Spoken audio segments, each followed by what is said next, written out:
Hello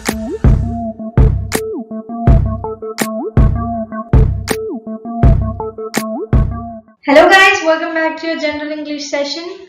Today we will be looking at noun, verb and subject-verb agreement. So let us begin with nouns. What is a noun? Nouns are naming words. Yes, this is something we have been hearing since the day we started learning English. Nouns are naming words. A noun is the name of a person, place, animal or thing. Nouns are naming words. Let us see an example. Kolkata is on the banks of the river Hooghly. Here Kolkata is the name of a place. Hooghly is the name of the river. So these two are the nouns in this particular sentence. Now let us see what a verb is. What are verbs?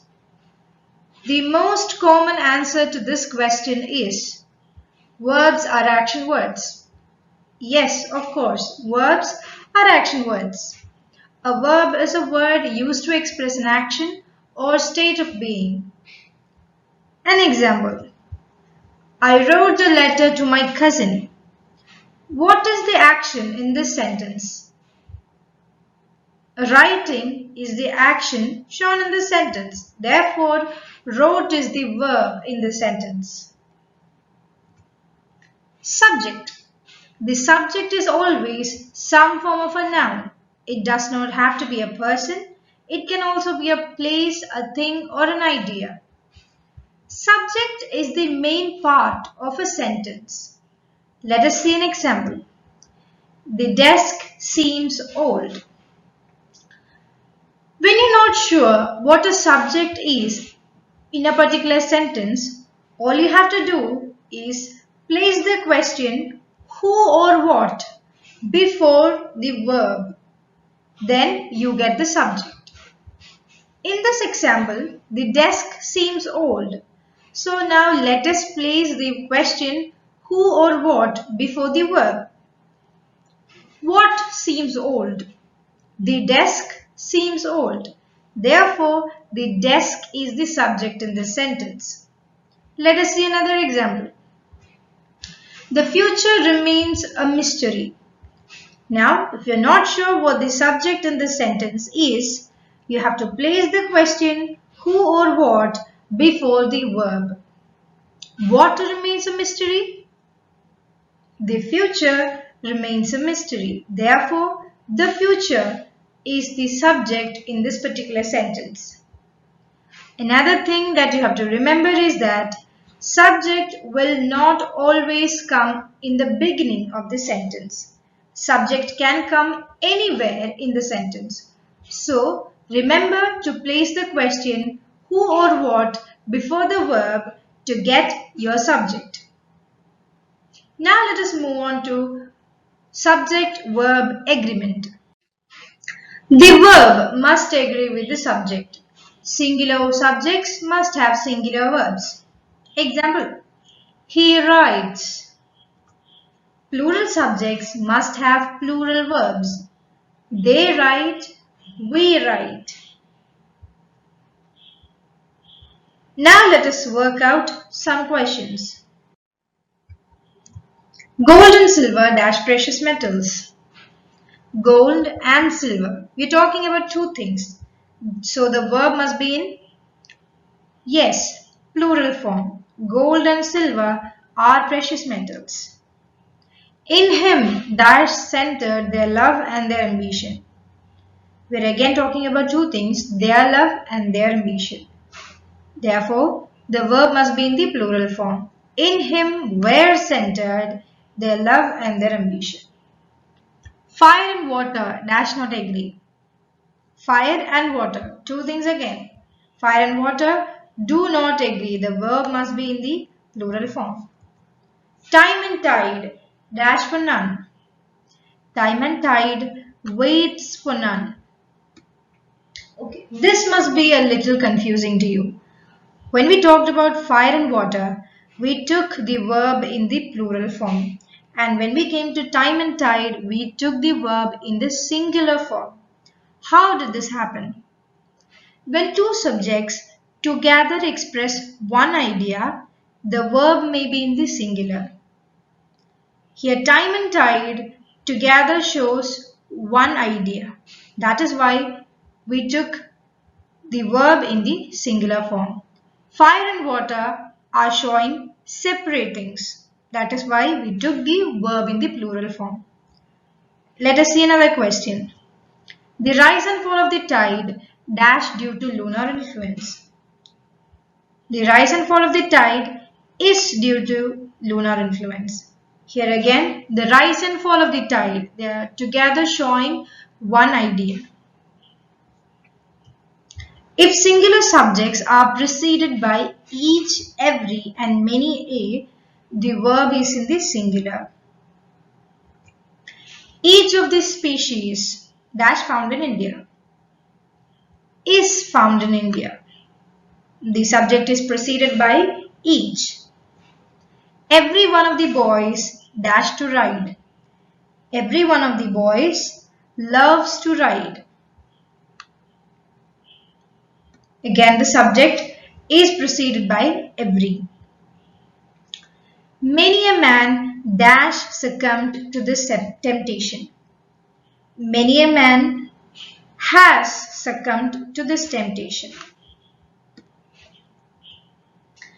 Two or more singular subjects connected by or, nor, either or, neither nor take a verb in the singular. Either the cat or the dog has been here.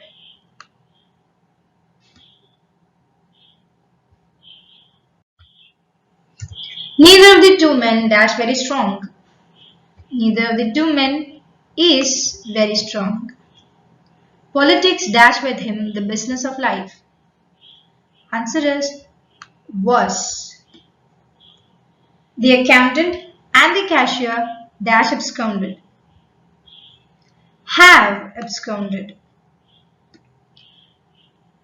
The words accountant and cashier are preceded by the word the, which means the accountant and the cashier are two different persons. That is why we took the verb in the plural form. His knowledge of Indian vernaculars dash far beyond the common. His knowledge of Indian vernaculars is far beyond the common.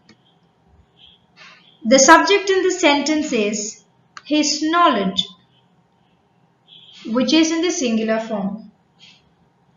So, the verb must agree with the subject. Since the subject is in singular form, the verb must also be in the singular form. The results of the recognition of this fact dash in the gradual improvement of the diet of the poor.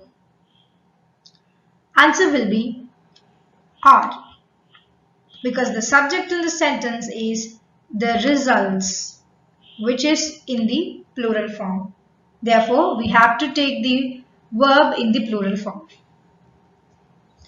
The house with its contents dash insured. The house with its contents is insured. Why? Because when a sentence is given and there's a part which is enclosed in commas,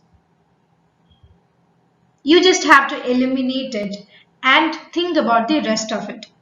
The house dash insured. The house is insured. That is how we do questions in this format. Let us try another one. Silver as well as cotton dash fallen in price. You have to eliminate the part which is given in commas. Silver has fallen in price. Because the subject is silver here, which is in the singular form. One of my best friends dashed an extra on Seinfeld this week. One of my best friends is an extra. We are talking about one person, one of my best friends. A high percentage of the population dash voting for the new school. a high percentage of the population is voting for the new school. A high percentage of the people dash voting for the new school. Answer is where. Now, in these two sentences, the only difference is that the first sentence has population in it, and in the second sentence, population was replaced by the word people. When a plural noun denotes some specific quantity or amount considered as a whole, the verb is generally single. So, population shows a whole, while people shows different persons. That is the difference in those two sentences. Much more dash needed.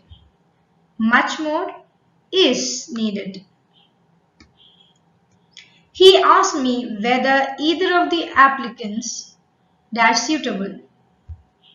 We have the word either here. Therefore, we take the verb in the singular form. He asked me whether either of the applicants was suitable. We have come to the end of the session. Thank you.